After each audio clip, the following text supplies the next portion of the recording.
வணக்கம். மாலை முரசு செய்திகளை விரிவாக பார்ப்பதற்கு முன் தலைப்புச் செய்திகளை பார்க்கலாம். ஆளுநர் உரைக்கு நன்றி தெரிவிக்கும் தீர்மானத்தின் மீதான விவாதத்திற்கு சட்டப்பேரவையில் முதலமைச்சர் விஜய் இன்று பதிலுரை. ஆளுநர் உரை மீதான விவாதத்தின் போது எதிர்க்கட்சித் தலைவர்கள் எழுப்பிய கேள்விகள் மற்றும் முன்வைத்த கருத்துக்களுக்கும் விரிவாக பதிலளிக்கிறார்.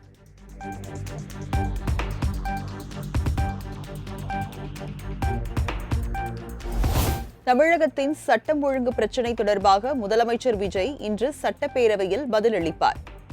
சென்னை எழும்பூரில் வருவாய்த்துறை அமைச்சர் செங்கோட்டையன் பேட்டி.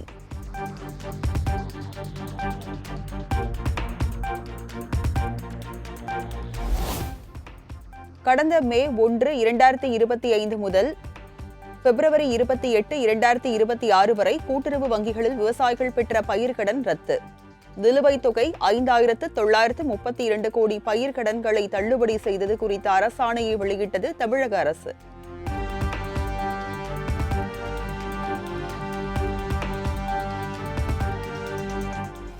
வேளாண் பட்ஜெட் தொடர்பாக வேளாண் துறை அமைச்சர் வினோத்துடன் முதலமைச்சர் விஜய் ஆலோசனை. அமைச்சர்கள் ஆதவ் அர்ஜுனா, என் ஆனந்த், மரிய வில்சன் உள்ளிட்டோர் ஆலோசனையில் பங்கேற்பு.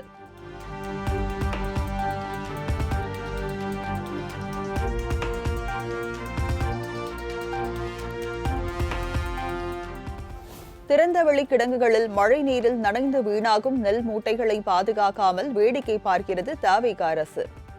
கொள்முதல் நிலையங்களில் மூட்டைகளை பாதுகாக்க தார்பாய்கள் கூட இல்லாத அவலம் நீடிப்பதாக எடப்பாடி பழனிசாமி குற்றச்சாட்டு.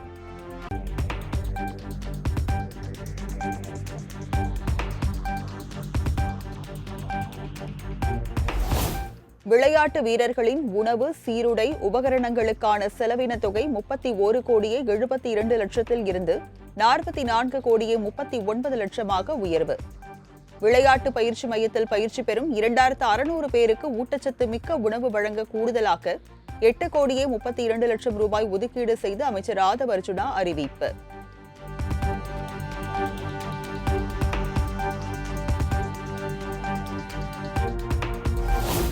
முதலமைச்சர் விஜயை சந்தித்தார் இந்தியாவுக்கான அமெரிக்க தூதர் செர்ஜியோ கோர்.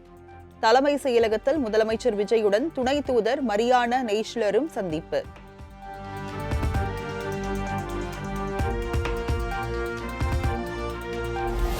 முதலமைச்சர் விஜயின் தனி செயலாளராக ஜெகதீஷ் பழனிசாமி நியமனம்.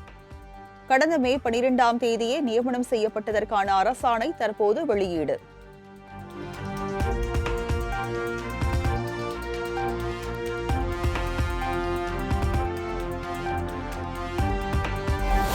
தமிழகத்தில் 14 IPS அதிகாரிகளை இடமாற்றம் செய்து தமிழக அரசு உத்தரவு.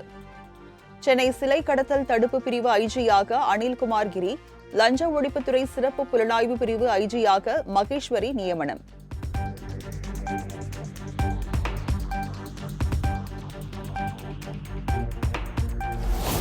தமிழகத்தில் சிங்கப்பெண் சிறப்பு அதிரடிப்படையை தொடர்பு கொள்ள உதவி எண் அறிவிப்பு.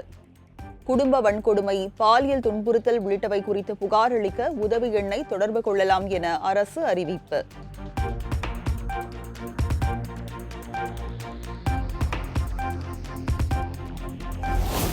டெல்லியில் இன்று கூடுகிறது காவிரி நீர் மேலாண்மை ஆணையம். தமிழக சட்டப்பேரவையில் மேகதாது அணைக்கு எதிராக தீர்மானம் நிறைவேற்றப்பட்டுள்ள நிலையில் கூட்டம்.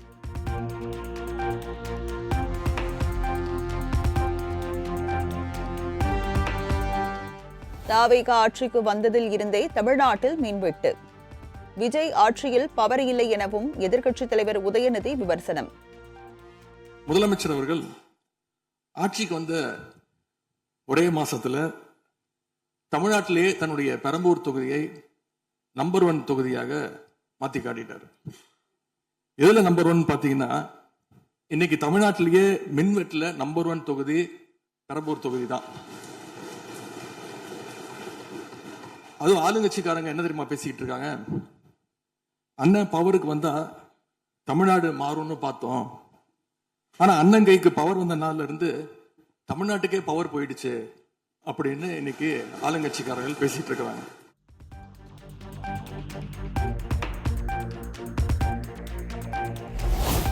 மின்வெட்டு தொடர்பாக சட்டமன்றத்தில் திமுக, தவேக இடையே காரசார விவாதம்.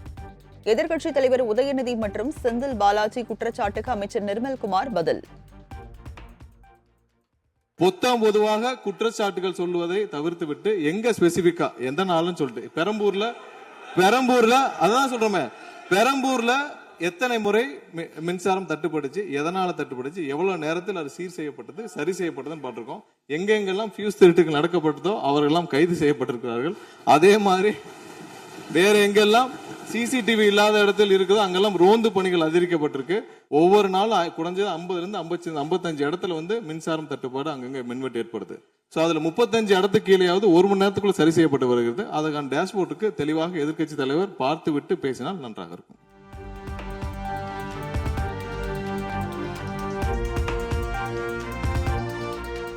மின்சாரத்துறை குறித்து இன்னும் 2 நாட்களில் வெள்ளை அறிக்கை வெளியிடப்படும். டிரான்ஸ்பார்ம் கொள்முதலில் ஊழல் செய்தது தான் திமுக ஆட்சியின் அவலம் எனவும் அமைச்சர் நிர்மல்குமார் பதிலடி. ஒவ்வொரு நாளும் தமிழ்நாட்டில் எங்கெங்க எதனால மின்வெட்டு விழுதுன்னு நம்ம பப்ளிஷ் பண்ணிட்டு வரோம், டேஷ்போர்ட் பப்ளிஷ் பண்ணிட்டு வரோம். இந்த துறை ஏன் இப்படி இருக்குன்னு நாங்க ஏற்கனவே தெளிவா சொல்லிடுறோம். இந்த துறையில 2.5 லட்சம் கோடி கடன் இருக்கு.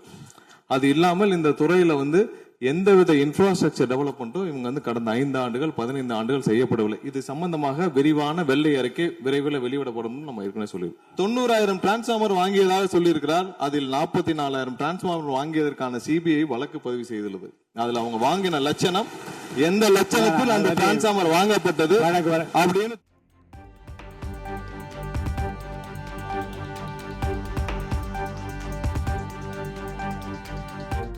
தமிழ்நாட்டில் சட்டம் ஒழுங்கு முற்றிலும் சீர்கெட்டு விட்டதாக எதிர்க்கட்சித் தலைவர் உதயநிதி விமர்சனம். எப்படி இருக்குன்னு செய்திகளை பார்த்தா அவ்வளவு கொடூரமாக இருக்கிறது. ஒரு மாசத்துல 200க்கும் மேற்பட்ட பாலியல் குற்றங்கள் நடந்திருக்கு. அதுல 100க்கும் அதிகமான குற்றங்கள் சிறுமிகள் மீதான பாலியல் வன்கொடுமைகள். குழந்தைகளுக்கும் பாதுகாப்பு இல்ல, பெரியவங்களுக்கும் பாதுகாப்பு இல்லைங்கிற நிலைமை இன்னைக்கு நடந்திருக்கு. திமுக ஆட்சியில் தான் குழந்தைகளுக்கு எதிராக 40% போக்சோ குற்றங்கள் பதியப்பட்டதாக அமைச்சர் ஆதவ் பதில். அன்றைக்கு திராவிட முன்னேற்ற கழகத்துடைய முதலமைச்சராக இருந்த திரு மு.க. ஸ்டாலின் அவர்களுடைய ஆட்சியில், நீங்கள் டெப்டி சிஎம்மாக இருந்த ஆட்சியில் 2023 2024க்குள் ஒரு வருடத்தில் 40% போஸ்கோ ஆக்ட், அதாவது குழந்தைகளுக்கு பாதிப்பு ஏற்பட்டது. இதற்கு முக்கிய காரணம் ட்ரக்ஸ். ஆனால் இந்த 5 வருடத்தில் ட்ரக்ஸுக்கான பிரச்சனைகளை எத்தனை முறை ரிவ்யூ மீட்டிங் போட்டு சரி செய்யப்பட்டது. அன்று டெப்டி சிஎம் இருந்தவர் இந்த போஸ்கோ வழக்குகளை நீங்கள் ரிவ்யூ மீட்டிங் பண்ணி குறைச்சீர்கள். நாங்கள் இந்த 40 நாள்ல கடுமையாக ரிஃபார்ம்ஸ் பண்ணிட்டு இருக்காரு எங்களுடைய முதலமைச்சர். ஒட்டுமொத்த காவல்துறை ரிஃபார்ம்ஸ் ஒர்க் நடந்துட்டு இருக்கு.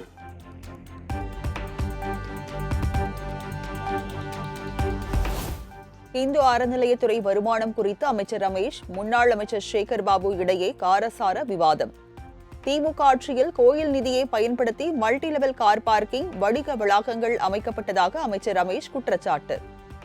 குன்னூரில் இருக்கக்கூடிய அருள்மிகு விநாயகர் திருக்கோயில், ஏறத்தாழ அந்த கோயில்கள்ல இருந்து கோயில் நிதியை பயன்படுத்தி 10 கோடி ரூபாய் மதிப்பில ஒரு மல்டி லெவல் கார் பார்க்கிங் வசதியை அந்த கோயிலுக்கு ஏற்படுத்துவதற்கான திட்டத்தை இந்த அரசு அனுமதித்திருக்கிறது. இதற்கு முன்னால் இருந்தக்கூடிய அமைச்சர் அவர்கள் அதை அறிவித்திருக்கிறாங்க. அதே போல அந்த கோவில்களுக்கு அடிப்படையில கழிப்பறை வசதி கூட கிடையாது. இது மட்டும் இல்ல, குன்னூர் மற்றும் உதகையை சுற்றி இருக்கக்கூடிய அனைத்து பகுதிகளிலும் இருக்கக்கூடிய 50 கோவில்கள்ல பேசிக்கா இருக்கக்கூடிய டாய்லெட் ஃபெசிலிட்டிஸ் கூட அங்க இருக்கக்கூடிய கோயில்களுக்கு கிடையாது. அப்படிப்பட்ட இடங்கள்ல கோயில் நிதியை பயன்படுத்தி எதற்காக மல்டி லெவல் கார் பார்க்கிங் தேவைப்படுது?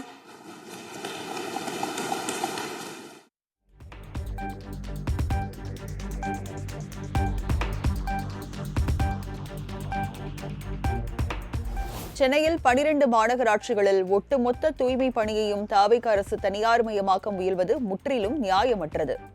மார்க்சிஸ்ட் கம்யூனிஸ்ட் மாநில செயற்குழு கூட்டத்தில் தீர்மானம் நிறைவேற்றம்.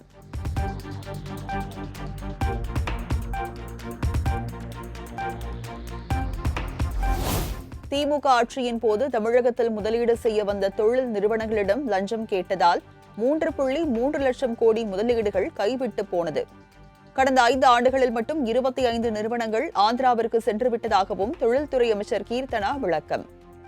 கடைசி 5 வருஷத்துல அவங்க பக்கத்து ஸ்டேட்டுக்கு விட்டு கொடுத்த ப்ராஜெக்ட் எத்தனை தெரியுமா? 25 இன்வெஸ்ட்மெண்ட். அந்த 25 இன்வெஸ்ட்மெண்ட்டோட வேல்யூ என்ன தெரியுமா? 3.3 லட்சம் கோடி. 3.3 லட்சம் கோடி. காரணங்கள், பல காரணங்கள் இருக்கு. ஒன்று டிலே, பல கரப்ஷன். அவர் கூட ஒரு ஆக்டிங் மினிஸ்டர் ஒருத்தவர் இருந்தார், அவருடைய தம்பி. அவர் முன்னெடுத்து வச்ச அத்தனை கரப்ஷன் மூலமாக தான் இன்னைக்கு எல்லா கம்பெனியும் வேற ஒரு ஸ்டேட்டை தேடி ஓடுறாங்க.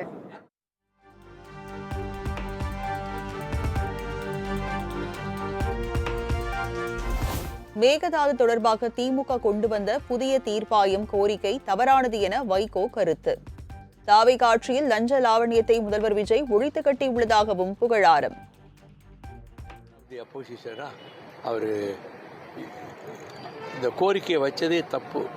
ஏன்னா ஏற்கனவே சுப்ரீம் கோர்ட் அமைச்ச ட்ரிபியூனல் நமக்கு ரொம்ப ஃபேவரபிள் ஆர்டர்ஸ் பாஸ் பண்ணியிருக்கு. அதுவே நமக்கு இப்போ பாதுகாப்பாக இருக்கும்போது நம்ம புதுசாக ஒன்றை கேட்டு அவன் நமக்கு பாதகமாக தீர்ப்பு கொடுக்கறதுக்கு வாய்ப்பு இருக்குல்ல. அதனால் அந்த ராங் மூவுக்கு வழி ஏற்படுத்துறது திமுக. இந்த கரப்ஷன் ஆழ வேரோடி பெரிய பாதிப்பு நடுத்தர குடும்பங்களுக்கு. அதை ஒழிச்சு கட்டிட்டார். இப்போ கமிஷனுங்கிற பேச்சே கிடையாது. கமிஷன் இருந்தால் தான் கரப்ஷன் வரும். கரப்ஷனுக்காக மேஜர் ஈவில்ஸ் 2 அவர் அபாலிஷ் பண்ணியிருக்காரு. Hats off to him.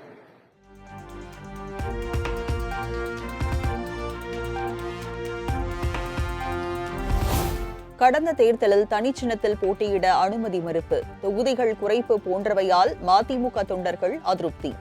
விஜயின் தாவேகாவுடன் கூட்டணி அமைப்பது குறித்து விரைவில் இறுதி முடிவு எடுக்கப்படும் என்றும் துரை வைகோ பேட்டி. எங்களுக்கு மிகப்பெரிய பிரச்சனையான சின்னம் தான் பிரச்சனையா இருந்தது. சமூக நீதி பேசுறோம், கூட்டணியிலேயே பொறுத்த வரைக்கும் சமூக நீதி கிடையாது.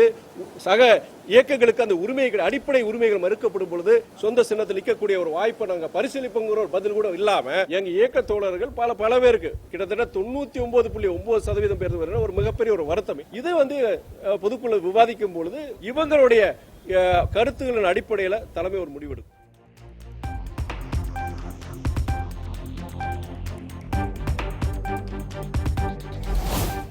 தேசிய ஜனநாயக கூட்டணியில் இருந்து விலகுவதாக தமாமுக தலைவர் ஜான் பாண்டியன் அறிவிப்பு. அடுத்து யாருடன் கூட்டணி சேர வேண்டும் என்பதை நிர்வாகிகளோடு முடிவு செய்து கூறுவோம் என பேட்டி.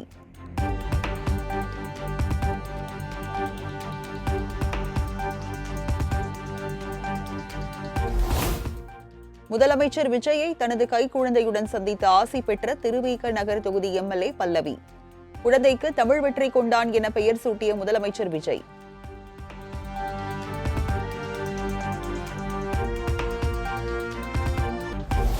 அமோனியா வாயு கசிவால் உயிரிழந்தவர்களின் குடும்பத்தினருக்கு அரசு வேலை மற்றும் 10 லட்சம் ரூபாய் இழப்பீடு வழங்க வேண்டும். சென்னை ராஜீவ்காந்தி அரசு மருத்துவமனையில் பாதிக்கப்பட்டவர்களை நேரில் சந்தித்து ஆறுதல் கூறிய பின் திருமாவளவன் வலியுறுத்தல். பாதிக்கப்பட்ட தொழிலாளர்களுக்கு போதிய இழப்பீடு வழங்கப்படவில்லை.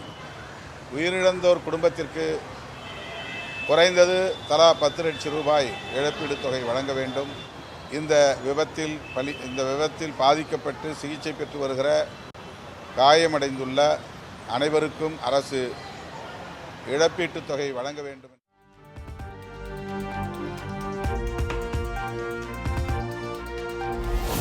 திருச்செந்தூர் சுப்பிரமணிய சுவாமி கோவிலில் பல்வேறு சேவை கட்டணங்களை உயர்த்த நிர்வாகம் முடிவு.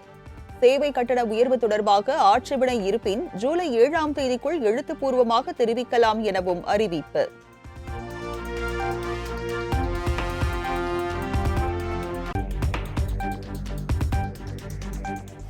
தொடர் விடுமுறை மற்றும் மொஹரம் பண்டிகையை முன்னிட்டு தமிழகம் முழுவதும் சிறப்பு பேருந்துகள் இயக்கம். வரும் 25ஆம் தேதி முதல் 28ஆம் தேதி வரை வழக்கமான பேருந்துகளுடன் கூடுதல் பேருந்துகள் இயக்கப்படும் என அறிவிப்பு.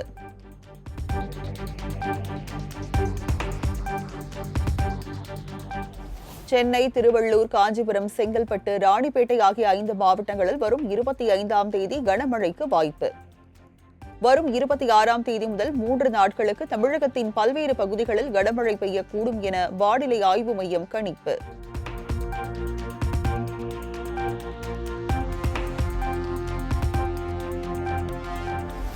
லக்னோவில் தீ விபத்து நடந்த இடத்தில் கண்ணீர் விட்டு அழுத உத்தரப்பிரதேச மாநில துணை முதல்வர் பிரஜேஷ் பதக். 14 குழந்தைகள் உயிரிழப்பு குறித்து உயர்மட்ட விசாரணைக்கு உத்தரவிடப்பட்டுள்ளதாகவும் உருக்கம்.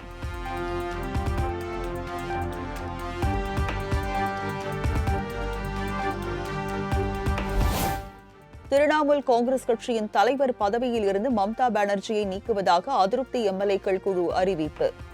கட்சியின் தலைவராக அரூப் ராய் நியமனம் செய்யப்பட்டுள்ளதாகவும் ரித்தபிரதா பானர்ஜி தலைமையிலான அணியினர் தகவல்.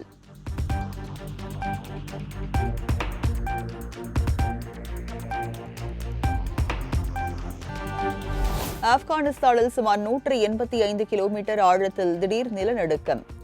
ரிக்டர் அளவுகோலில் 5.3 பதிவு.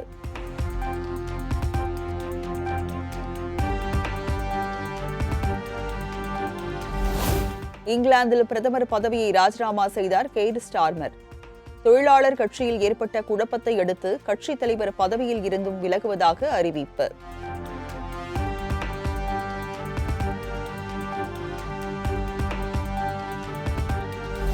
ஃபிஃபா உலகக்கோப்பை கால்பந்து தொடரில் 1-3 என்ற கோல் கணக்கில் நியூசிலாந்து அணியை வீழ்த்தி எகிப்து அபார வெற்றி. மற்றொரு ஆட்டத்தில் 2-0 என்ற கோல் கணக்கில் அர்ஜென்டினா அணியிடம் வீழ்ந்தது ஆஸ்திரியா.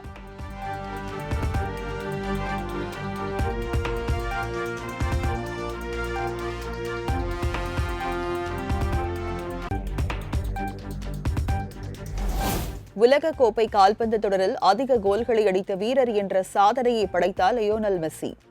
அர்ஜென்டினா அணிக்காக லியோனல் மெஸ்ஸி இதுவரை 17 கோல் அடித்து அசத்தல்.